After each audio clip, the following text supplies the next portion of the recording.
Kermit's Swamp Years. So here we are, the 2002 straight-to-home video Kermit the Frog origin flick. How far we fallen. You'd think after Muppets from Space Bomb they'd be a bit more, protective of the Muppets brand, but nope. This is perhaps the worst Muppets-related release there is. It's almost the complete opposite of all the values and qualities I've praised of the Muppets thus far. It's a cheap, quickly cobbled-together, lowbrow, swamp-ass movie for little babies. Yep, they took what was a series popular for its appeal to both children and adults, something that could be enjoyed by everyone, and decided, you know what? Let's make this for babies, like straight up goobers, now with poo-poo butt jokes. I've never been this close before. Am I breaking out? Take it easy, Sweaty McSweaty Cuddy. It'll be an adventure. But adventures make me gassy. Even the actual Muppet shows, where they're all babies, it feels more palatable for all audiences than this. Beeline. Which kinda also makes this one a bit hard to judge too harshly. Like, yeah, it sucks, but it's also meant for actual toddlers to enjoy. It's the kind of videotape they'd release in double packs with things like I Can Go Potty Too. Like, I shouldn't even be here right now, bro. Every tadpole has a tale. Every frog has a first adventure. Come home to the swamp where it all began. Now, a little thing about this one, it was actually the first Muppet movie I saw. Whether it was my introduction to the Muppets as a whole, I don't think so. I seem to remember already being familiar with Kermit and Miss Piggy by the time I saw this one. You see, back in the day, my family had one of them shady-ass black boxes you'd get from the flea market. Anybody remember these? They basically gave you premium cable channels like Starz and HBO and Skinamax for free. And I had a lot of unsupervised time with this thing, which led to moments like seeing actual uncensored Booba in American Pie 3 and being so confused I wanted to throw up. As a parent, you are the greatest influence in your child's life. You set examples of what's right and wrong. And stealing cable TV is not only wrong, it's a federal crime. What kind of example are you setting for your children? But when I wasn't microwaving my innocence, I got to tune into some really cool movies, oftentimes recent releases. This is actually how I first watched Attack the Clones. And also Kermit's Swamp Years, which guess what? Released straight to VHS, DVD, and Starz. I don't really remember much except for Kermit running around a school. I remember there were other frogs there, and the only actual scene I truly vividly remember is everyone chanting, "Let the frogs go! Let the frogs go! Let the frogs go!" Other than that, this is basically a forgotten fever dream that I am now reliving over 20 years later. And holy shit, I never realized how cheap this one looked. Yeah, this is clearly a very low-budget direct-to-video flick. Like, damn, I mean, the Muppet films aren't exactly known for their big budgets or anything, but the Henson Company managed to squeeze a lot of value out of every dollar and really made these movies feel much more grandiose.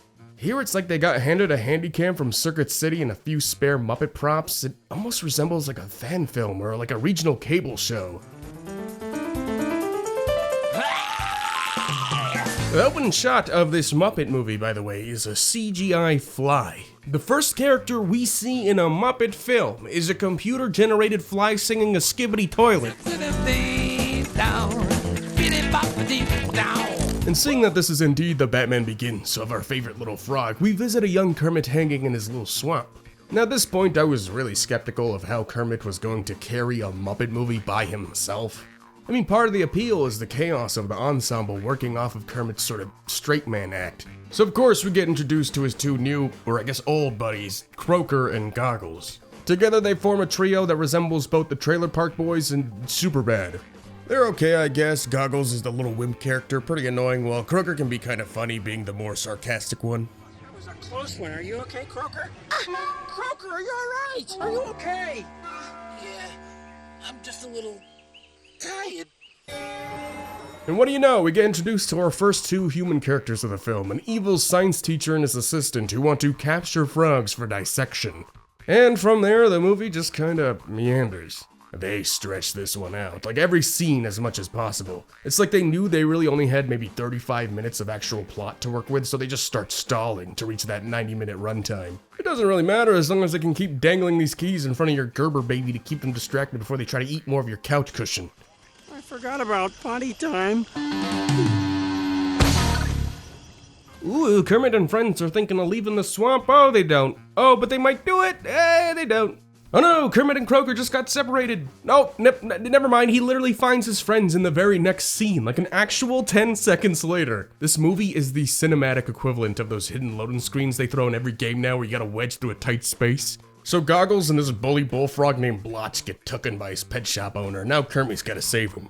But uh-oh, evil frog catchers are back, and that's where they randomly get saved by this doggy named Pilgrim, voiced by number 5, Cree Summers.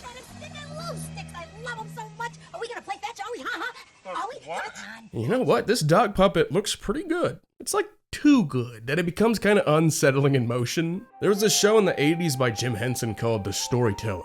It's this incredibly creative series with some of the coolest visuals and use of special effects and puppetry I've ever seen. It's so stylistically brilliant, and each episode was hosted by the storyteller himself and his doggo, who is also a puppet by the Henson Company. Yeah, he too was a little off-putting at first, but they made him pretty expressive to kind of ease that uncanniness. Here, bruh, that's straight up like a dog. So using Pilgrim's tracking abilities, Kermit and Croaker set forth and encounter many hijinks along the way. Ooh-wee. I like this part where Kermit gets chased by a pig. That was cute. It's like the scene in Solo where we find out how Han Solo got his last name Solo, except this is even funnier. What was that? That's called a pig. A pig, huh? I hope I never see another one of those my entire life. We also get some insight on Kermit's first introduction to the world of cinema, where he first realizes he might actually want to be on the big screen. No, Kermit, don't watch American Pie 3 yet, you're not ready! Anakin! No! Oh, also, if this movie wasn't already heinous enough, in a brief scene, Kermit comes across a particular little boy.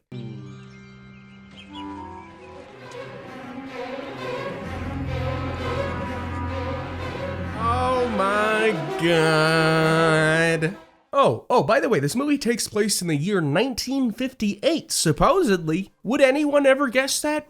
Ever? I think even the filmmakers forgot what year this was supposed to be. Like, 2 of the kids in this classroom got that 50s looking attire, but everyone else looks straight out the year 2002. Oh, and the evil scientist and his assistant drive around in this car, specifically an AMC Gremlin, a car that was released in 1970. The pacing here is such a slog. The few songs are completely forgettable, none of the scenes leave any impression. This whole production, the way the human characters ham it up, it has this big community theater vibe to it, like a puppet show they put on for kids at church that makes them slowly realize, hey, maybe God is dead. He can't do that. That was not in the brochure. Oh. I do like this moment in the pet shop where Goggles sacrifices himself to save Blotch and uses his poison glands to ward off this snake. That was actually kind of badass. I can do this. I can do this. You just don't know when to give up, do you? I can do this all day. The frogs all get taken from the pet shop to the school, and now Kermit's gotta come in and save them before they all get dissected. What are you doing? Helping a friend. Oh shit, wait, whoa, that was actually raw as hell. You know what, 5 stars. Finally, we reached that iconic moment I remember so well. Kermit reveals that frogs can talk. Stop! What did you say? Oh, I said stop. And everyone starts chanting, "Let the frogs go." Apparently the main villain's obsession began when he was a science student and a frog pleaded to him right before being dissected. Shit, like he murdered this frog, right? So the frogs are set free and return back to the swamp, bringing their coming-of-age story to a close. I never did see much of Croaker after that day. Some say he faked his death in order to dodge the draft when Vietnam rolled around, but I know Croaker, and he was no faker. Blotch went on to pursue a career in acting and ended up getting cast in Ang Lee's Hulk in 2003. Where he unfortunately died on set. And well, as for Goggles, he never did use his poison glands again. That was until last week when he walked into a fast food restaurant. Just ahead of him, 2 men got in an argument and one pulled a knife. And Goggles, being the frog that he is, well, he tried to break it up. And he ended up getting stabbed in the throat, firing off all his poison glands. Every paramedic that day who tried to touch his body ended up dying instantly. It was pretty awful. Just like this movie. I think the worst thing about Kermit's Swamp Years is that it breaks not only the relatively solid bar quality for the Muppets, but also runs counter to the values that made the series so widely beloved in the first place. It's rushed, it feels cheap and disposable, and it's just not something that would appeal to anyone over the age of 5. And no, it's not even the kind of bad that you can watch to make fun of it. It falls into the too boring category to be awfully entertaining. Kermit's Swamp Years, straight to VHS, DVD, and the garbage. Hey, Stadler! I'm sure glad the frog put us in his movie. Why, so people can see how young we look? No, so we don't have to watch it. No!